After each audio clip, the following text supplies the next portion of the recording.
Meron na tayo mga ilang pag-uusapan na sa tingin natin ay hindi dapat. Okay? At ito po isa na malaking issue at sisimulan ko po ang aking talk dito sa issue na ito. Yan, warning sign.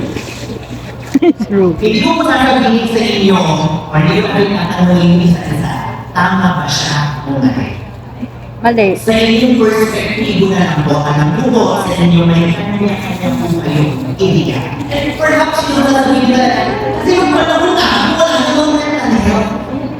Diba? Wala namang ganyan.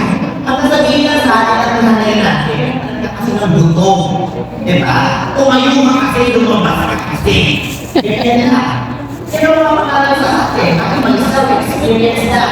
Pag sinabi ko na, nalulungan ako, akakin mo na yan. O, matutunan natin. Mag-usapan pa. Right? So, tayo naman tayo na, ano lakas natin. Pero meron po tayong tinatawag na pamana. Ano po yung pamana? Hindi po generational wealth. Ang ating ginanahindihan, ang ating ginanahin, generational trauma. Hindi po na traumatized. Ang tanong ang mamana po ba yun? Yes po. Nagtutulong ka. Actually, ito ang aking analysis. As a person who also teaches history, bakit ganito ang mga Pilipino ngayon? Bakit tayo ang nagdadayan? Bakit tayo ang naglulungkat? Bakit tayo ang nag-iiskaman? For 333 years, pasensya na po sa sasabihin ko, pero tinarantado po tayo ng mga Espanyol. 333 years. Sila po ang nagsupres sa karapatan natin. And then here comes the Americans, pinagsamantalahan dito tayo. And here comes the Japanese. So tayo po mismo wala na ng tiwala. Kahit sa isa't isa. And so ang napamana ba generation na ito? Kasi yan din yung napamana sa atin ang pagkakunan natin. The way we talk, sinigmura natin na kahit na may kanhilan tayo, pinigilan tayong magsalita. Now, the youth of today, the Gen Z, the Gen Alpha, last year po, 2025, pinanganak na ang mga Gen Beta. 2025 po, so isang taon na sila ngayon. Diba? So, kung naninilaan tayo sa Gen Z, edi mas mahina ang Alpha. Kung mahina ang Alpha, ano ba ngayon ang Beta? Hindi mo mahinaan ang pagsasabi na hindi ako okay. Hindi mo mahinaan ang pagsasabi na nahihirapan ako. Sa atin kasi millennials, ayaw mga millennial, meron ko yata ditong X, 19, hanggang 1980, ano? I think mga 1950s kasi ang boomers, or 1940s to 19 something, no? Pero ang huli po ng Gen X ay 1980. Meron po bang pinanganak ng 1980 pababa? Huwag man yung tumaas ng kamay kasi magkakaway-away ng tayo sa nila. Okay? Sabi nga kanila, kung gusto natin makuha ang loob ng isang babae na wala kang pwede, ang hindi mo pwede itanong sa kanya. Ang edad at ang kanya size ng pwede. Away-away na. Tama mali. Okay? Sige. So, ang mga Gen X, Ako lahat sasabihin ko. sumunod ka na. Millennials na ipapagawa ng lalaki. Pero meron tayo remnant sa may mga pinaka. Sumunod ka na. Wala ka pang magagawa. Dapat pala sa gitna ako mag-video. Pinamulat na sila na ito ang batas para sa mga bata. Hindi ka pwedeng manapin ang public access. Diba? Ang mga kababaihan. Susunod, dapat meron na tayong mahaba. So, yung pag-practice nila, nakakaroon nila, hindi sa silang pagiging mahina. Ito ay ang pagsasalita at pagsasabi ng kailangan ko ng mundo. Hindi natin nagawa, we stomach it. Pero tingnan niyo po, ang dami mo sa population ng millennial ngayon, sorry po ha, may cancer. Alam niyo po ang number one cause ng cancer? It's not even your food, it's stress. Kulang sa tulog. Wala ka pa, di ba? Hindi mo sinabi na namang problema ka na. Hindi mo sinabi na hirap ka na. Hindi mo sinabi na ang sakit-sakit na. Buhay ka ba? Pero ang dami na sakit. Conscious mo, these people, yan, yung kabataan sinasabi, yan yung i-prevent nila. Na ayaw mo magkaroon ng sakit, ayaw mo lumubha, gusto ko pang mabuhay, gusto ko pang may magawa. Pero hindi ang sabi natin, hindi, mahina kayo, pag-iinapil yan. Where in fact, it can stop now. Ano naman siyang matapos na? Ngayon, sabi ko na sa iyo, kalimutan natin kung ano yung alam muna natin sa mental health. Tingnan muna natin, ano ba yung gusto natin? Kung makakabalik tayo sa nakaraan, ano sana ang nagawa ng mga pangulang natin? Na ano sana ang magagawa sa mga bata.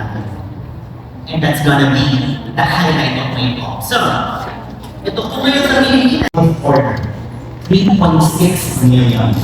Wow. Yan po ang record eh. Kaya sa may, dahil po mayroon tayong stigma, no, na tinatawag, o yung ginagawa natin katatawanan. Yan kasi pag nagsabi ako ng meron ako mental health problem, at sasabihin, nakina ako naman, lubulan mo yung mga. You know, personally, I experienced that when I suffered from depression. My mom told me, hindi naman niya alam yun, ang nanay ko po ay boomer. Ang sabi niya sa akin, gusto niya, babaliw ka. Babaliw ako. So, marami nang hindi nakakala. Pero 3.6 na. Ito ang po nakakatuwa. Kasi sa buong mundo, sabi nila, Filipinos are one of the happiest people on earth. True. Isa daw tayo sa pinakamasasaya population sa buong mundo. Pero alam niyo po ba, nasa Southeast Asia, number 1 po tayo as depressed country. Oh my. Paano naman hindi depressed, pumunta ka na sa gasoline station. So kami na po yun, kapag tumakas ang gasolina, sunod-sunod na yan. Masahe. Na-depress na. Natagumpay ako sa toko, di ba? So, paano naman naman, Diyos ko naman, napasok ka lang sa trabaho, ilang oras ang preparation mo. Yung 15 minutes sana na nakapasok ka na, magiging 30 hanggang sa isang oras. Iba na lagi wala akong magkakaroon ng accident, lagi magiging 2 oras. Pero hindi pa nagsisimula ang araw, pagpapay. And that's the reality. Masaya tayo because we can stop care. Pero depressed na po ang bansa natin. Suicide is the second leading cause of death among Filipino youth 15 to 24. Kasi kung anong common leading cause of death sa Pilipinas? Pagkatapos. Para sa mga kinanta, 15 years old, hindi. So ang second leading cause of death, bakit namamatay ang mga kabataan? Suicide. They anti-violence. Yun ano. Ayaw na po kasi nila narinig ang suicide. Ayaw nila narinig ang pagpapakamatay. So they turn it as an alliance. Ay Unalive. or a person unalive themselves. Ganun siya. Okay? Ayaw nila narinig kasi yun. Kasi trigger na yun eh. Ngayon, imagine, second, 1 in 3 families seek professional help due to stigma. Hindi po lahat. Paminsan na nagagalit pa sa magulang na, ano ka ba kung papacheck? Nag-iinapit ka lang. Ang mahal-mahal na. And that's the reality. 1 consultation for an hour will cost you, I think the cheapest is 3.5. Ganun po siya kamahal just for an hour. And it's a series of sessions. Madami po yun, ano? Now, there are less than 1,000 psychiatrists in the country. Ang casework po ng isang psychiatrist ay 50,000 people. Sa isang psychiatrist, ang kliyente Konti lang ang psychiatrist. this is before the pandemic. Bago pa mag-pandemic. Yung mag-pandemic na, tumaas na ito, 100,000 people per psychiatrist. Sir, yung psychologist ko, well, may pinagkaiba kasi sila. Okay? Iba-iba yan. May psychometrician, may psychologist, at meron psychiatrist. When it comes to therapy, kung ayaw nyo pa kung magmamot, you go to a psychologist. Therapy po yun. But if you need medications already, mas Psychiatrist. na po, psychiatrist na po. Now, okay, average waiting time for mental health consultation can be weeks or nagkakausap po eh. So, kailangan mo yung maghintay. Ngayon, kung ganito na ang problema natin, bakit hindi tayo doon sa prevention? Kasi ito po, ano na ito, intervention na ito eh. Eh saan po ba nagsisimula ang prevention? Hindi po sa school, hindi sa labas, sa bahay. Home. At dito pumapasok ang mga kananayan. Kaya napaka-importante po ng role ng mga nanay. At hindi ko sinasabi ng mga tatay, sa isang sabi na hindi po kailangan po yung mag-asawa kasi partnership yan.